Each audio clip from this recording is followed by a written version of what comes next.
Ó, eu vou iniciando, qualquer coisa vai estar gravado, o pessoal vão se inserindo e vão ver no vídeo, tá bom?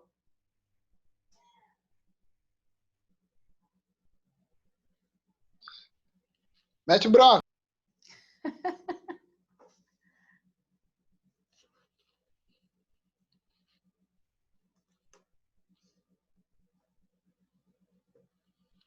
Então, a gente começa a falar agora um pouquinho sobre biossegurança, tá? A gente vai dar uma relembrada do que vocês já estudaram, porque a gente acaba trabalhando como uma continuidade nas duas matérias.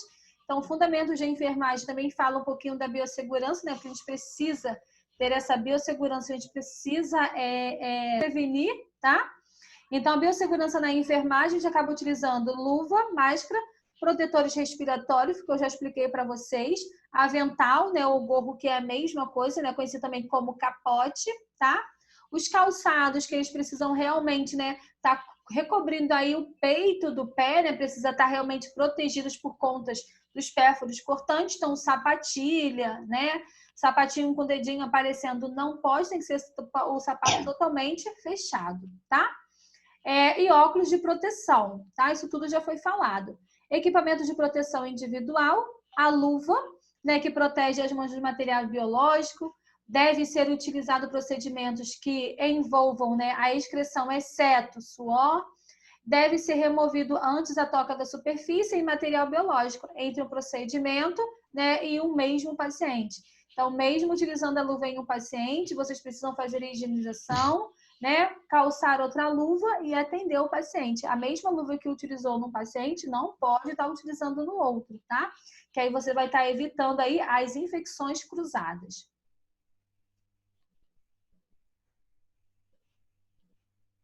Máscara deve ser utilizada em procedimentos que envolvam respingo gerados pela fala, espirro ou tosse, além de ser importante quando houver manipulação de produtos químicos tóxicos, glutaraldeído, formaldeído, né, ou até mesmo medicações que serão feitas, né, a reconstituição, a gente precisa estar utilizando também essa máscara, que é a máscara simples ou a máscara cirúrgica, que é a mesma coisa, tá? Deve ser trocada quando úmidas ou submetida a respingos visíveis. A máscara simples, né, ou a cirúrgica, que é a mesma coisa, né, Desirê? É a mesma coisa, tá? Quem vai determinar por quanto tempo ela será utilizada é a Comissão de Infecção Hospitalar, conhecido como CCIH, tá? Protetores respiratórios possuem a mesma função, né, da máscara, é reutilizável individual e intratransferível. No caso, é a máscara PFF2, tá? Essa máscara PFF2 ela é de uso individual.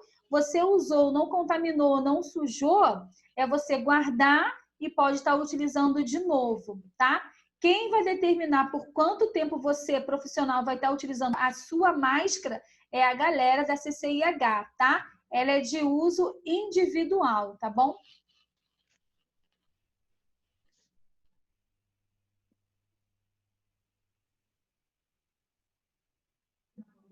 Tá sem som, professora. Eu sei que eu fui dar um recadinho para marido. Tá. Né? Aí.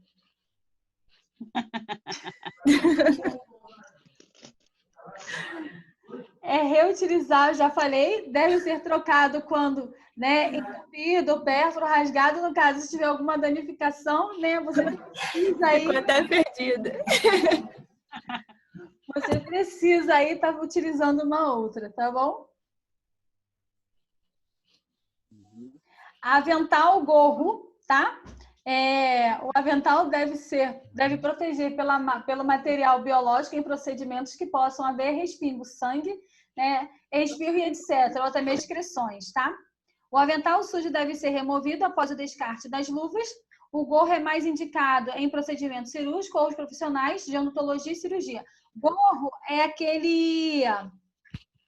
Como é que se fala? A touca, tá? A toucazinha que é utilizada. Hoje tem até de tecido também, que fica bonitinho, que acompanha a máscara, aquelas coisas bonitinhas, tá? Calçados indicados, né, para o ambiente com sujeiras orgânicas devem ser fechados impermeáveis, couro ou sintético, em lugares úmidos e preferível botas de borrachadas, tá? Cada unidade aí, ou do que você for atuar, ele vai estar indicando aí qual é a forma do calçado correto. Nós, profissionais, são aqueles sapatos literalmente fechados e não pode ser, né, de cadarço. Quem for estar utilizando de cadarço no laboratório, eu não me importo. Mas quando vocês forem para uma área hospitalar, se vocês utilizarem esse sapato, né, que contém esse cadarço, muitas das vezes pode cair ali fluidos ali em cima. Então, a gente acaba pedindo para não comprar de cadarço, tá? Por conta disso, que às vezes cai sangue e fica no cadarço, que ele acaba absorvendo. Então, se comprar aí, né, com couro ou sintético, né, emborrachado, já facilita ali a limpeza. Lembrando que não pode ser aquele croc também, que se ele estiver todo furadinho, esse também não pode, tem que ser aquele todo fechadinho também, tá? Calçamento de luva estéreo, né? E descalçar, né? Você vai estar retirando. Então, a luva estéreo, ela é utilizada, né, para você estar aí diminuindo a proliferação de micro-organismos em uma determinada região, né, que estiver ali contaminada, colonizada. Então, vamos colocar aí as lesões por pressão, tá?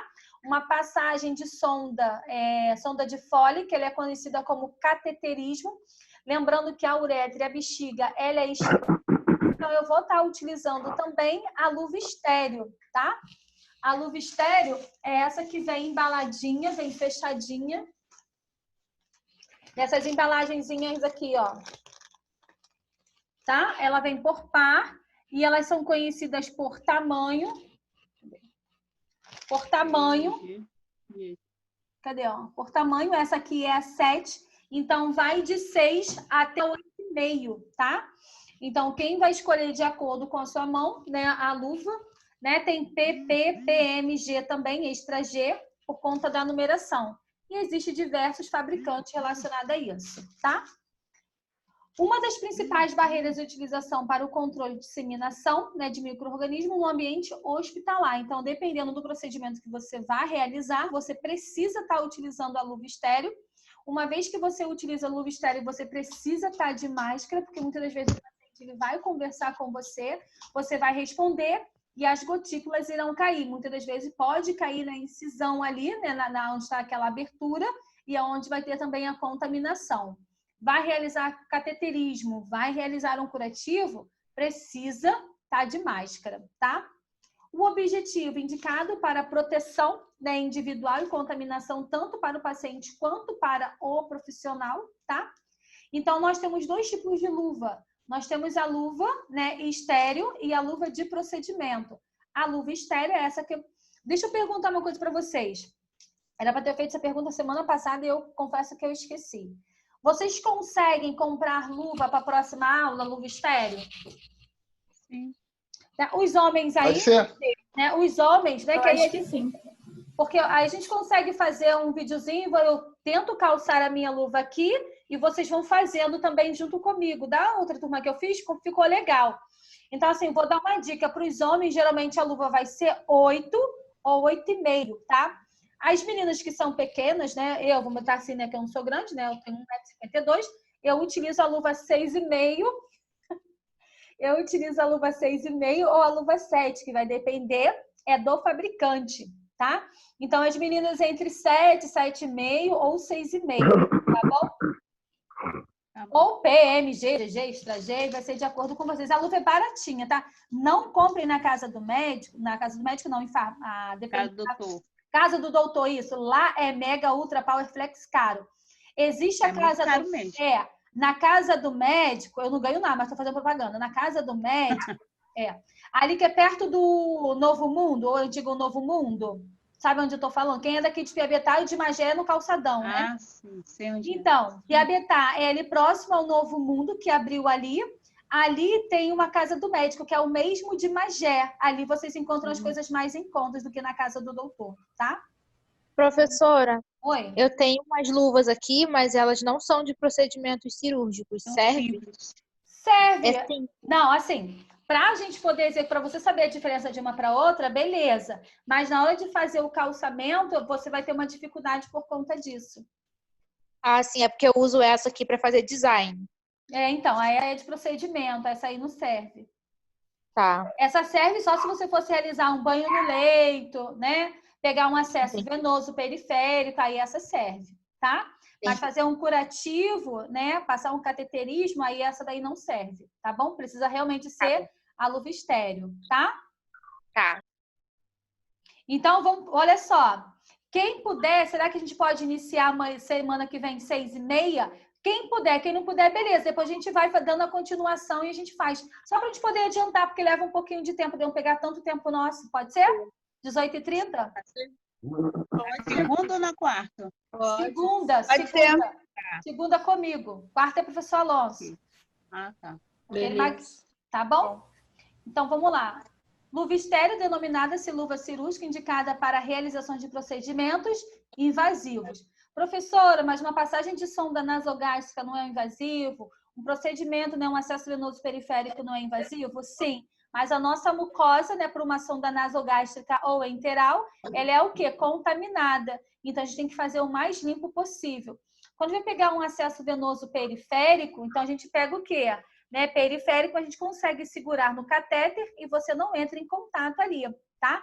Já quando se for fazer um acesso venoso profundo, aí sim, aí a gente acaba utilizando, né, a luva estéreo, porque a gente vai encontrar, né, naquele cateterzinho que ele é bem fininho, então precisa-se da luva estéreo, tá? Procedimento, né, aquela conhecida como látex ou de vinil, né, que é aquela transparente, tá? São limpas, não esterilizada, não estéril, utilizada apenas para manipulação de materiais de superfícies contaminados ou durante uma execução de procedimento com risco de exposição de sangue, fluidos corpóreos e de secreções. Também tem o tamanho, tem PP também, tá? Tem PP, M e G, tá? Então, assim, a luva estéreo ela é destinada aos procedimentos cirúrgicos, aos procedimentos invasivos, dependendo do procedimento invasivo, porque uma sonda nasogástrica e um acesso venoso periférico, ele também é um procedimento invasivo. Então, dependendo de cada procedimento, é o que eu vou estar utilizando a minha luva de acordo com a patologia, de acordo com a doença ou de acordo com a finalidade. É a mesma coisa quando é utilizado a máscara simples ou a máscara cirúrgica.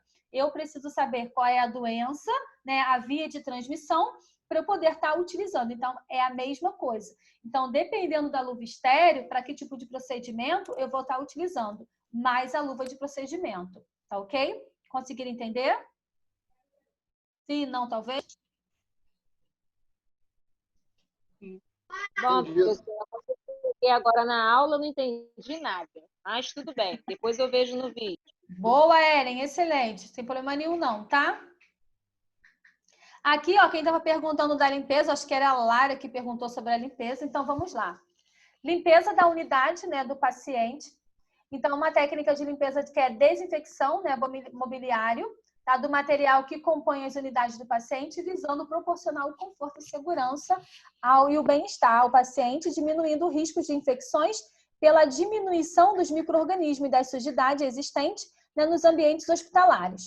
Podem ser em duas situações, né? O cabelo aqui desse jeito. Pode ser feito, né, em duas situações: limpeza diária, limpeza concorrente e limpeza terminal no final aí do plantão, ou quando a gente considerada como terminal, quando realmente se faz aí uma faxina. A limpeza diária ou limpeza concorrente é diária após a arrumação da cama e consiste na limpeza de parte mobiliária da unidade do paciente, observando os seguintes cuidados. Então, toda vez que eu falo de limpeza diária, é aquela que eu faço a limpeza todos os dias. As meninas fazem limpezas todos os dias. A limpeza concorrente, muitas das vezes você está realizando o procedimento, mas as meninas elas precisam fazer a limpeza do quarto naquele momento. Então, a limpeza diária e a limpeza concorrente, independente se o paciente está no leito ou não, essa limpeza é realizada. A limpeza diária é aquela que você faz todo dia. Ou a limpeza concorrente, muitas das vezes está você e o seu paciente ali e as meninas fazem a limpeza naquele momento. Conseguiram entender? Então, ó, explica o procedimento ao paciente, higienize as mãos, prepare o material, pano úmido para a limpeza e luva do procedimento, tá? Abra a porta, as janelas para remover o ar ambiente, calce as luvas, passe o pano úmido na cabeceira. Isso aí quem faz é as meninas da limpeza, tá bom? Limpe a mesa das refeições, né? E a mesa de cabeceira, retire objetos de mesa de refeições, procedimento de paciente. E recoloque os objetos em seus devidos lugares, retire a luva e higienize as mãos, tá? Mantenha o material sempre em ordem, tá? Professora. Algum desses, só um minutinho, algum desses materiais, muitas das vezes, fica em cima, né, daquela mesinha auxiliar que tem alguns materiais nossos. Então, acaba se fazendo junto. Então, a gente tira aquele material, que são os nossos procedimentos da enfermagem, as meninas fazem a limpeza e a gente coloca os materiais ali de novo, tá? Como elas estão sempre limpando as coisas para poder não estar utilizando a mesma luva e contaminando os nossos materiais, então quem tira somos nós e depois a gente coloca de volta no lugar, depois que elas fazem a limpeza, tá ok? Pode falar agora. Professora, mas quem faz essa limpeza é a faxineira ou, no caso, é a gente? Essas limpezas aí. Então, acabei de explicar. Quem faz a limpeza da cabeceira, do quarto, retira o lixo, é as meninas da higiene. Lá vai ter um armáriozinho, né, aonde tem aqueles materiais, né, de emergência. Uma luva estéril, né, uma luva de procedimento, gás, algodão, álcool. Então, as meninas elas vão fazer a limpeza daquele determinado material ali, daquele armário. Então, eu vou retirar, elas irão fazer a limpeza e eu vou colocar aí de volta. Entendeu? Ah, entendi. Foi? Então, no caso, o material do hospital, né? Material do hospital, isso. Tá? Entendi, entendi. Então, vamos lá. Limpeza terminal, realizada após a alta ou transferência. Gente, eu costumo dizer para vocês que essa limpeza terminal, muitas das vezes é aquela que a gente pede. As pessoas, vai lá na minha casa, faz uma limpeza de 15 em 15 dias, que é a faxina. Então, geralmente é isso. Então, a alta ou transferência, então, tem aquela limpeza diária ou aquela limpeza concorrente. Quando o paciente ele vai embora ou quando ele vai ser transferido, as meninas elas precisam entrar no leito e fazer aquele faxinão, limpar a parede, né, debaixo da cama, aquelas coisas todas, que aí é a verdadeira faxina que a gente utiliza como limpeza terminal, tá?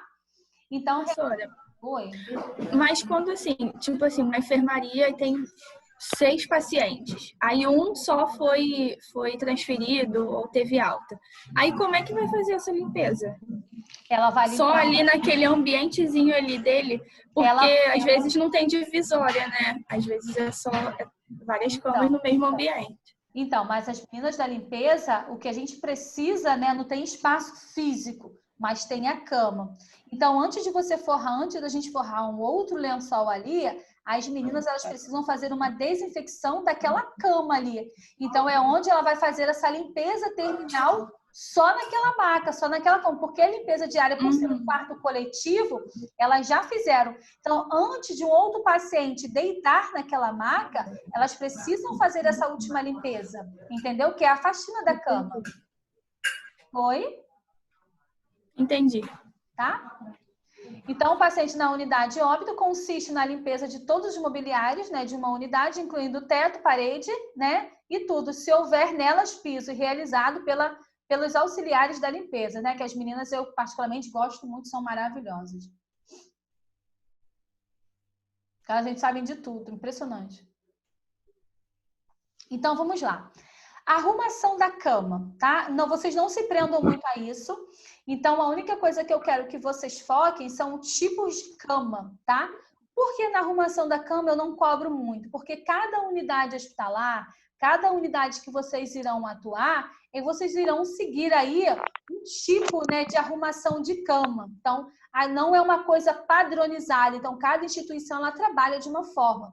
Então, a arrumação da cama é aquela que você precisa fazer. Os lençóis, eles precisam estar bem esticados, tá?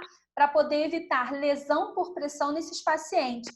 E onde é feita a troca todos os dias, né? Após o banho ou quando se houver necessidade do paciente sujar, né, o lençol. E você precisa também fazer a troca de cama, do lençol da cama.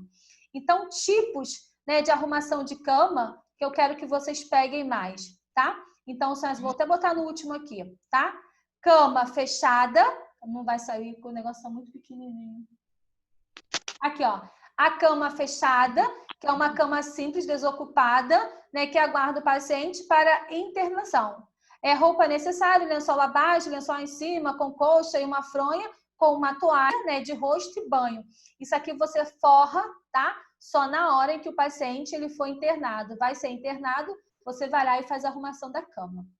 A cama aberta é a cama que está sendo ocupada por um paciente. E a cama de operado é aquela que está aguardando, né, o paciente ele a ser submetido a uma cirurgia. Então, quais os tipos, né, de cama que nós temos? Nós temos a fechada, nós temos a aberta e nós temos a de operatória. Então, isso para mim é importante vocês saberem, né, quais os tipos de cama, tá? Como elas vão ficar, isso aí vai depender da instituição, porque cada instituição, ela aí vai atuar de uma forma diferente. Mas vocês precisam saber o que é uma cama operatória, o que é uma cama aberta e o que é uma cama fechada, tá? A fechada é aquela que está esperando o paciente, a cama aberta é aquela que o paciente ele já está ali e a cama operatória é aquela que vai preparar, né, para o paciente ele ser submetido aí a uma cirurgia, tá bom? Conseguiram entender? Uhum. Bom, semana passada eu não consegui finalizar com a minha frasezinha que eu amo de paixão e eu levo ela por toda a minha vida, tá? Então vai ser sempre assim, superar é preciso, seguir em frente é essencial, olhar para trás é perda de tempo, passado fosse bom, era presente, tá? Então assim, todos os finais das minhas aulas, né, apenas que as provas não estão presenciais, mas na minha prova também eu sempre coloco essa mensagem para vocês, que superar, né, vocês precisam superar a cada dia. Eu acho que vocês, acho não, né? Vocês já são vitoriosos, já está fazendo aí essa aula online, né? Vocês já são os guerreiros mesmo, tá? Seguir em frente sempre será preciso, tá? Pode vir recuperação, pode vir reprovação, mas vocês precisam seguir sempre, tá? Nunca foi fácil para ninguém, então agora que não será.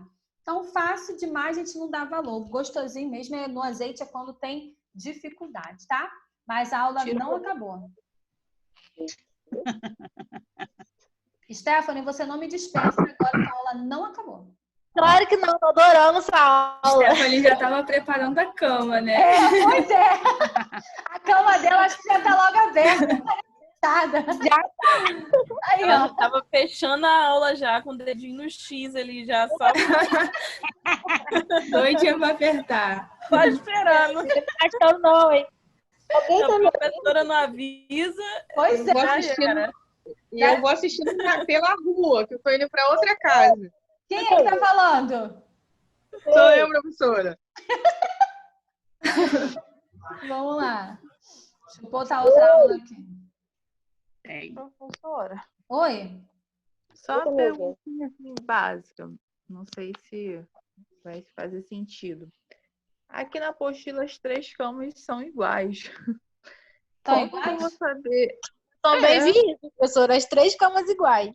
São Aberto? 3 iguais. Como é que eu vou saber qual que é qual?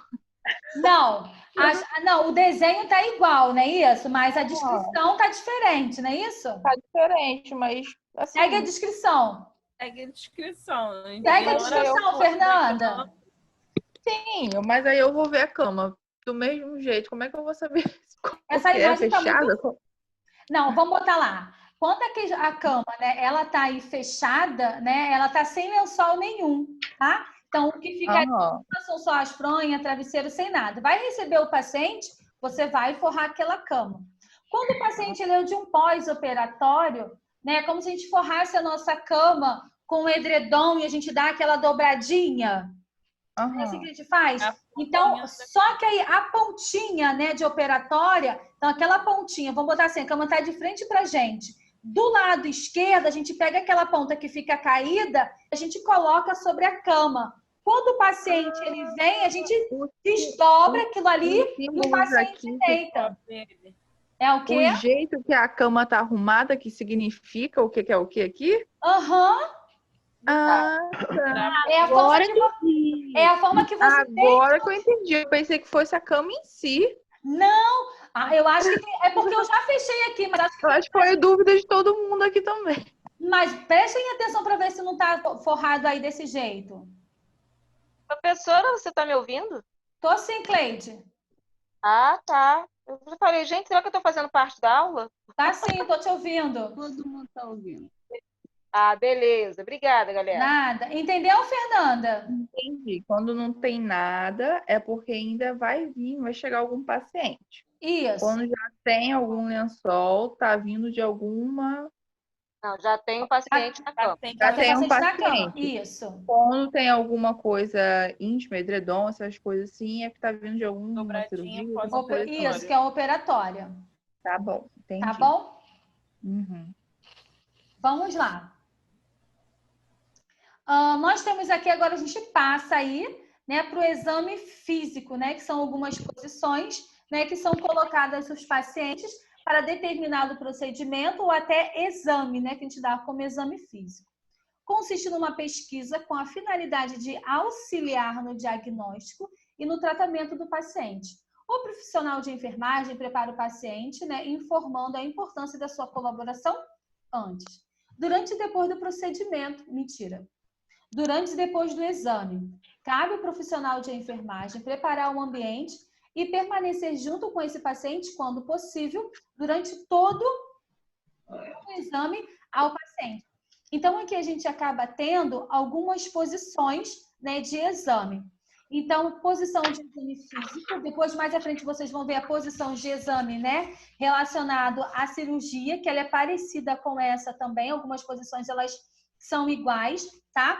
Prestem sua atenção, porque tem algumas posições que elas são parecidas, tá? Mas não é a mesma coisa, tá?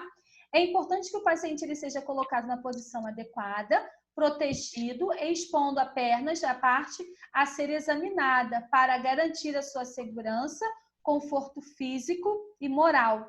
Então, toda vez que a gente dar um procedimento no paciente, né, colocar ele na posição, a gente precisa preservar, né, a integridade desse paciente. A gente precisa realmente cobri-lo, não deixar exposto. Alguém me fez a pergunta hoje, professor, o que é biombo? Biombo justamente é isso. Ou eu coloco um lençol em cima do meu paciente, ou eu coloco um biombo. É como se fosse uma, vamos botar assim, uma paredezinha portátil, né? Que a gente acaba deixando ali, a gente atuando só naquele espaçozinho para poder proteger o paciente, tá? Então, a posição ginecológica é aquela posição que o paciente, eles ficam com a perna o quê? Voltada para baixo, tá vendo? É uma posição ginecológica. Odeio! Genopeitoral é aquela que o bumbum realmente ele fica voltado aí para cima, tá? Muitas das vezes o paciente ele pode ter, né, alguma complicação no ânus, né, ter que refazer alguma coisa, então a posição acaba sendo essa, tá? Genopeitoral, tá? Nós temos a posição litotômica, então se vocês perceberem, é quase parecida com a ginecológica. Só que a ginecológica, as pernas ela é voltada para baixo. Já a litotômica, as pernas ela fica o quê? Ó, estendida, ela fica voltada para cima, tá? Trendelenburger ou Plokv é a mesma coisa, só que é dessa posição. Vamos botar aqui, ó, cabeceira, tá? Ela fica elevada para cima ou para baixo, tá? Quando o paciente ele está com traumatismo craniano, a cabeça dele não pode ficar para baixo, porque vai ter um fluxo de sangue muito intenso. Então, é onde pode afogar esse paciente mais ainda. Então, a gente não pode deixar ele dessa forma. E sim, póclive, que é a parte voltada para cima, tá? Então, o que vai mudar é a terminologia, que é essa daqui de baixo, tá? A forma que eu vou ter que deixar esse paciente, tá? Professora, a posição litotômica é para que situações? Pode ser algo relacionado também ao homem, né? A verificação aí do pênis, ou algo ao ânus também, tá? Ah, entendi. Bom, aqui a gente tem uma figura que eu posso classificar com vocês como Foley ou semi-Foley, tá? Então, essa aqui é uma posição de semi-Foley, tá vendo? Aqui embaixo, né, eu tenho de 30 a 45. Já a posição de Foley é quando o paciente ele tá completamente o quê? Sentado, tá? Então, a gente trata ele como, ó, Foley, semi-Foley e Foley, tá? Mas igual a gente tá agora, né? Quem tiver sentado agora, tá na posição de Foley. Quem tiver sentado encostado lá no sofá, relaxadão, tá numa posição o quê? Semi-Foley. Entenderam a diferença? Sim. É, Tem na apostila? Essas Oi? posições aí? Tem na apostila? Aqui, Não, né? tem sim, tem as imagens na apostila sim. Na minha não tem, não. Oxi, Não, essas A minha posições também não. tem não, professora. tá, não tem problema, eu vou disponibilizar os slides para vocês, tá? Essas Sim. posições é importante, né? Para quem sabe aí, é um IPC para carai, cai na prova, tá? Já vou sinalizando mesmo, tá? É isso. Então, vamos lá. Nós temos a posição dorsal, ventral e dorsal. Então, toda vez que eu falo de dorsal, né? Fica voltado o quê? Para cima. Dorsal, ventral, então, tanto decúbito, né? Lateral, direito ou esquerdo, é a posição que esse paciente ele se encontra, tá? Dorsal, voltado, né? Aí para cima. Ventral, para baixo. Ou lateral, que pode ser direita ou esquerda, tá? A Siemens, tá? Que é essa posição, que é a perninha esticada e a outra dobrada, é aquela que a gente utiliza para o paciente que vai fazer uma lavagem intestinal quando ele não consegue evacuar. A gente acaba fazendo isso, tá? Ele fica nessa posição de Siemens. Ia desativar o áudio. Tá muito barulho. Então, essa é a posição de Siemens que é utilizada para ir uma lavagem intestinal. Alguma dúvida sobre as posições? Eu não entendi muito bem de Siemens, como é a posição em si. Aqui, ó, é quando você deita, que é a melhor posição para a gente poder dormir, uma perninha Eu sei, com a perna esticada. lá em cima. Isso, essa é a posição de Siemens. Essa Entendi, posição, tem que levar lá para o lado figurativo, né? Então, essa é a posição que é a melhor posição quando o paciente ele está com fecaloma e você precisa realizar uma lavagem intestinal nesse paciente. Essa aí é a melhor posição, tá? Tá bom, obrigada. Entendeu agora? Entendi. Bom, agora a gente começa a falar da higienização do paciente, tá? Que é utilizado como banho, né? Os tipos de banho, que a gente tem banho de ablução, imersão, né? Aspersão e banho também no leito. O paciente ele precisa fazer essa higiene todos os dias, tá? Pelo menos uma vez por dia. Esse paciente, né, que acaba ficando à mercê nosso, né, dos cuidados de enfermagem, a gente precisa realizar esse banho no leito, tá? Quando ele consegue fazer um banho de aspersão, né, que é ir sozinho para o banheiro, muitas das vezes ele pode ir aí 2 vezes. Mas quando a gente dá o banho no paciente no leito ou de imersão, geralmente esse banho é uma vez por dia, tá? Então vamos lá. A higiene do paciente, né, / banho. O banho tem a finalidade de proporcionar o bem-estar e conforto, estimulando a circulação, removendo os odores, permitindo as aberturas dos poros, possibilitando melhor avaliação do estado da pele do paciente, né, ou do cliente, e tem que ser realizado diariamente. A finalidade do banho desse paciente é onde a gente precisa fazer um exame, né? A gente coloca como céfalo caudal, que é do couro cabeludo até a pontinha do pé, tá? Até a sola do pé. Então, na hora do banho, é onde a gente vai estimular esse paciente, né? A circulação, é onde a gente vai observar se esse paciente está tendo alguma lesão, né? A lesão por pressão, que é estágio 1, que é aquela hiperemia. A gente precisa fazer massagem nesse paciente, poder ativar a circulação dele, uma vez que ele fica acamado e que ele não consegue se locomover, ele não consegue se mexer. A gente acaba estimulando também a circulação, que é através da massagem. A única coisa que eu falo para vocês, né, que a gente tem que levar para a vida, né? Então, a gente sabe que existe diversos tipos de produtos, né? Vamos botar assim, hidratante, talco, né, óleo.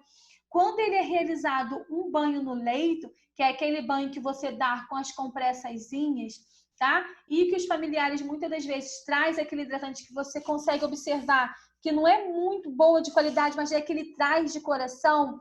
Só que muitas das vezes quando a gente tenta proporcionar isso para esse paciente, uma vez que a gente dá o banho, né, passando aquela compressa, quando a gente passa esse hidratante, que a gente consegue ver que ele não é de boa qualidade, a gente vai deixar o paciente muito mais agoniado. Não sei se vocês já utilizaram aqueles hidratantes que você para e parece que tem uma cola. Então, quando você acaba utilizando isso, você acaba não trazendo conforto para o paciente. Então, cuidado na hora de vocês fazerem isso. Não distratem nunca os familiares falando que aquilo ali não dá certo, que aquilo ali não é ideal. Pega o Dersane, utilizam a palavra assim, o Dersane ele vai hidratar mais a pele, porque Dersane não falta nas unidades hospitalares, tá? A rede pública não adianta que não falta. Então, você pode hidratar esse paciente com o Dersane e você vai trazer muito mais conforto para esse paciente do que se você estiver utilizando um óleo ou um hidratante dos familiares. Então, passa o Dersane para poder hidratar aquele paciente, vai facilitar muito, tá bom? Então, vamos lá. Tipos de banho, tá? É importante também, deixa eu só voltar no banho. Vê se está escrito aí na apostila de vocês, tipos de banho. Ablução, imersão, aspersão e banho no leito. Tá sim, professora. Então, vamos lá. Ablução, né, são pequenos jatos de água que antigamente era muito utilizado, tá? Oi? Só tem imersão, aspersão e leito. Não tem ablução, não? Não. Tá no final disso tudo. A minha tem ablução. Eu tenho certeza. Tá no final. Tenho certeza. É porque, assim, eu vou falando fora das ordens, né? Achei aqui, Gisele. Tá, show, chuchu. Então, vamos lá. Ablução, né? São pequenas porções de jato d'água que é colocado, né, em cima do paciente. É utilizado mais para a gente poder fazer a higienização da cabeça. Antigamente, era utilizado muito a ablução, mas só, né, com a saúde, né, do jeito que está defasada, quando a gente estava dando banho de ablução no paciente no leito, né, jogando jatos de água, o que acontecia? O colchão ele ficava encharcado de água e acabava estragando o colchão muito mais rápido e o paciente ficava naquele colchão ali todo estragado. Então, a gente tentou, né, diminuir isso por conta. Então, a gente acabou utilizando o quê? Banho no leito, que é utilizado através de compressas. A gente coloca, né, utilizamos 2 bacias, tá? Então, uma com sabão e a outra com água limpa e a gente passa no paciente. É aquele panozinho úmido, tá? Outra dica importante, não coloquem muito sabão, porque não vai dar para tirar. Então, se você colocar muito sabão, o corpo desse paciente também ele vai ficar meio pegajoso. Em vez de você trazer conforto para esse paciente, você vai trazer também, né, aquele desconforto da pele mais pegajosa ainda. Então, cuidado com isso, tá? Então, ó, ablução são pequenas porções de jato d'água, tá? O imersão é quando a gente pega, são dados nas crianças, banheiro, que a gente acaba colocando a criança na banheira. Então, isso é um banho de imersão. Banho no leito é aquilo que a gente utiliza, né? As compressas úmidas para poder passar no paciente. E o banho de aspersão é aquele banho que o paciente ele consegue deambular, ele consegue ir até o banheiro e tomar banho sozinho. Conseguiram entender? Qual é o último nome, professora? Não entendi, Kailane. O último nome que você falou que ele vai sozinho. Aspersão. Tá bom. Tá? Tá.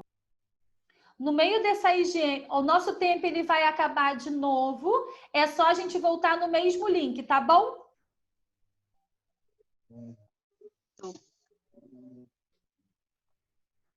Então, ó, os materiais eles já estão aí descritos na apostila. Não vou me prender aos materiais, não, tá?